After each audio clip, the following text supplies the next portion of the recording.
Picture this. It's Christmas dinner. Your adult daughter says, "Mom, Dad, we want to talk about your will." The table goes silent. Everyone suddenly finds their turkey fascinating. Sound familiar? Here's the thing. Talking about money, legacy, and charity doesn't have to be awkward. In fact, some of the most meaningful family conversations happen when we talk about what truly matters to us. I'm April Dorey Hartwig, and this is my colleague, Chad Katunar. We're wealth managers with the Heart Wealth Management Group of Raymond James, and today we're going to show you how generous families can give more to the causes they love while paying less in taxes. Before we dive in, let me give you a fun holiday challenge. This season, try the gratitude jar. It's a conversation starter. Everyone writes down one cause or charity that matters to them and why. Put them in a jar, pull them out over dessert, and actually talk about them. You'll learn so much about what your family cares about, and it's way more fun than arguing about politics. Now let's talk about turning those values into action. Before we get into the exciting strategies, let's talk about the 4 keys to smart charitable giving. 1. Match your passion with purpose. What keeps you up at night? Climate change? Kids' health? Animal welfare? Start there. Number 2, address your real concerns. Will you have enough money? What about your children? These are not selfish questions. They're smart questions to be asking. Number 3, understand your options. There are way more ways to give than just writing a check. And number 4, get professional help. This stuff is extremely complex, and that is where we come in. Here's our promise. We'll never tell you to give just for tax purposes. But if you're already generous, we'll show you how to give more while keeping more control. People give for 7 main reasons, and you'll probably see yourself in one of these. Community, you want to strengthen where you live. Faith, your beliefs call you to give. Investments, maybe you're funding the future. Social, you're fighting for justice or change. Repayment, someone helped you, now you're paying it forward. Altruism, you simply want to help. And of course there's dynasty. You're teaching your kids about generosity. There's no wrong answer here. Understanding your why helps us find the best how. Let's be honest about the questions running through your head. What will your kids think? Can you afford this? Will you lose control? And what if you need that money later? These are good questions. Anyone who gives without asking those questions isn't thinking clearly. Our job today is to show you strategies that address every single one of these concerns. Most people think charity means writing a check, but here's what might surprise you. You can donate stocks that have grown in value and pay 0 capital gains tax while getting a receipt for the full amount. Let me say that again, 0 capital gains tax.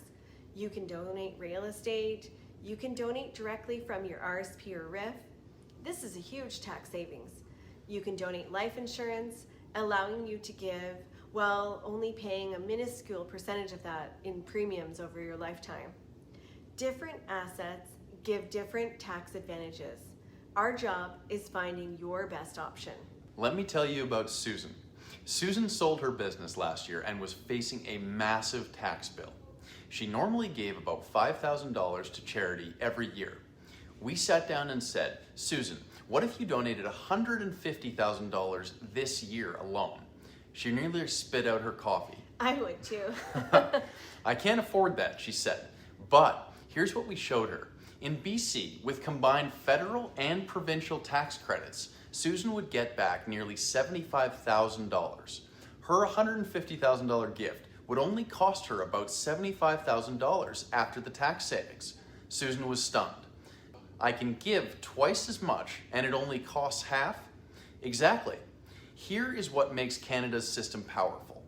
Charitable donations generate tax credits, not deductions. That's dollar for dollar tax savings. Nearly 50 cents back on every dollar, over $200 for high income earners. In addition, you can carry those tax credits forward for 5 years. The more you give, the more tax efficient it becomes. Susan established a donor-advised fund with that $150,000. She received her immediate tax credit. Now, she and her children decide together each year which charities to support. She's giving more than she ever imagined, and it's become a meaningful family tradition. That's so awesome. And this is one of my favorites because it lets you make a massive gift at a fraction of the cost. This is life insurance. Think about it. You might pay $200,000 in premiums over your lifetime, and the charity could receive $500,000 or $1 million or more. You've just doubled your impact. There are 3 ways to do this. Option 1, buy a new policy. The charity owns it, you pay the premiums, and you get the tax receipts every year. Option 2, donate an existing insurance policy. Maybe your kids are grown and you don't need that old insurance policy anymore. You can transfer it to charity and you get an immediate tax receipt plus receipts for any future premiums. And option 3, you can name a charity as your beneficiary on your insurance policy. That's the simplest option. The charity gets the death benefit, your estate gets a huge tax receipt. This is the ultimate leverage strategy, and it doesn't impact your family's inheritance one bit. The simplest strategy is to give cash or property directly to a charity. But here's the secret weapon: donating appreciated securities. Imagine you bought shares for $10,000 that are now worth $50,000. If you sell those shares and donate the cash to a charity, you will pay capital gains tax on that $40,000 capital gain. But if you donate those shares directly to the charity, you'll receive a tax receipt for that $50,000 donation. You'll pay 0 capital gains tax. The charity will receive the full $50,000 donation. This is the most tax efficient way to give, period. Wow. More people give through their wills than any other way. And there's a brilliant reason why. It's flexible. You can change your mind anytime. There's no commitment until you're gone. And here's the hidden gem. It's the perfect strategy for your RSP or RRIF. Normally, when you die, your RRSP is fully taxable, often at 50% or more. That's brutal for your estate. But if you leave it to charity, your estate gets a donation receipt that offsets that income, potentially eliminating the tax entirely. Here's an example. Let's say John has a $200,000 RRIF. Option A, he can leave it directly to his kids. His estate will pay $100,000 in taxes. The kids would get $100,000.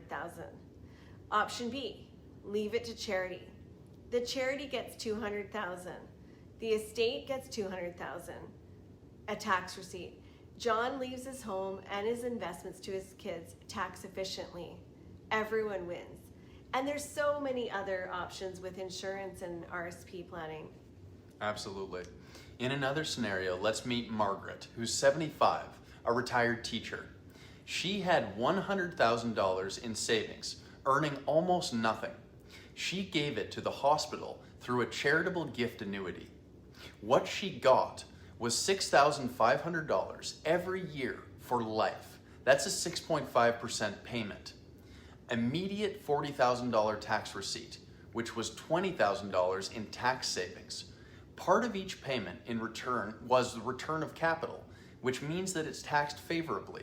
And of course, complete peace of mind. Margaret told us, "I get guaranteed income. I already got huge tax savings and the hospital benefits. It's a win all around."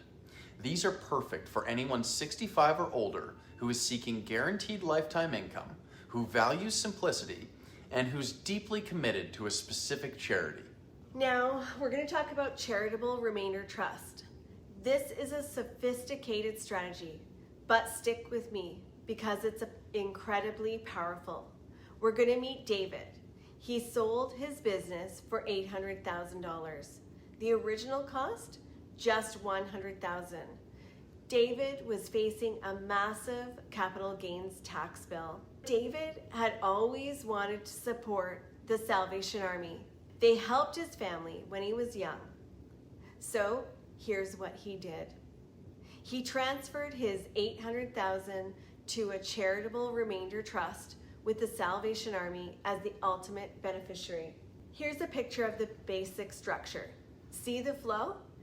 David gives assets to the trust, gets immediate tax credit, receives lifetime income, and when David passes away, the remaining assets go to the Salvation Army.